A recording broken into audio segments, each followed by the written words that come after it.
I'd like to talk to you about Beach Energy's result yesterday, why it underperformed and why I still think it's worth putting in your client's portfolio. So the result itself was not too different from expectations, with sales revenue previously reported at the second quarter report. EBITDA was just only short of my forecast by 2%, and operating cash flow just slightly ahead. Beach also provided a reserves estimate of a significant gas discovery in its Enterprise well, which was about 7% of the total reserves reported at the end of FY20. Unfortunately, though, the company also reported that a number of oil wells drilled in the Bow field and the western flank of the Cooper Basin last year have underperformed expectations. So BPT was expecting production rates of about 20,000 barrels of oil per day, and instead is only getting about 17 to 18,000, so around about a 10 to 15% miss.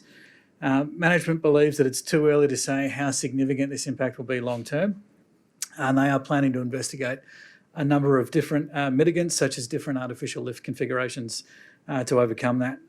They are also looking to gather more data on the next series of wells that have been drilled but not yet connected, which is about 8 wells, and there's about another 6 development wells planned for the remainder of the financial year. So while it's not clear yet what the long-term impact will be, I think it's reasonable to expect that the amount of sustaining capital required to produce those reserves will increase, and I've therefore lifted my forecast up to the upper range of guidance in the medium-term outlook that Beach provides.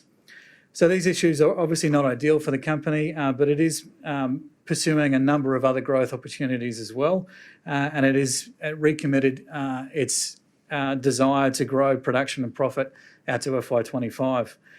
So the most immediate project is the commencement of the offshore drilling in the Otway Basin. With the success of the Enterprise well that I mentioned before, management are very confident in the performance of the project and are forecasting IRRs of over 20% and a payback period of less than 4 years. Unlike a pure greenfields project, the incremental capital required is much lower, as the gas will go to backfilling the plant that was acquired from Origin a few years ago. Similarly, Beach's Waitsia 2 expansion is going to toll gas through the Northwest Shelf facility, which, while that's not free of charge, is a much different risk proposition than what the Northwest Shelf participants faced when they took their FID decision a few years ago. It's also possible that Beach could acquire the interests of its JV participant, Contact Energy, and the Coupe gas project, which was being shopped around in November last year. And the common feature of all these projects is lower incremental capital required because they're brownfields expansions or extensions. And with the latest acquisition from Origin, Beach proved how well it can execute on those kinds of projects. So despite the unresolved issues in the western flank, I still think there's value at the current price. On an EV to 2P reserve metric, BPT is much cheaper than its large cap peers and is priced more like a small cap on around 10 times.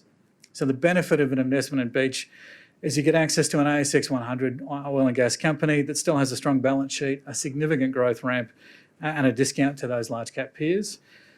At yesterday's close, I see 29% to my updated price target of $2.16, and I'm maintaining my ad rating. The Artisan exploration well on the Otway is about to spud, which could provide further positive news flow, and management is expecting that it will have a resolution to those Cooper Basin issues within the next 6 months.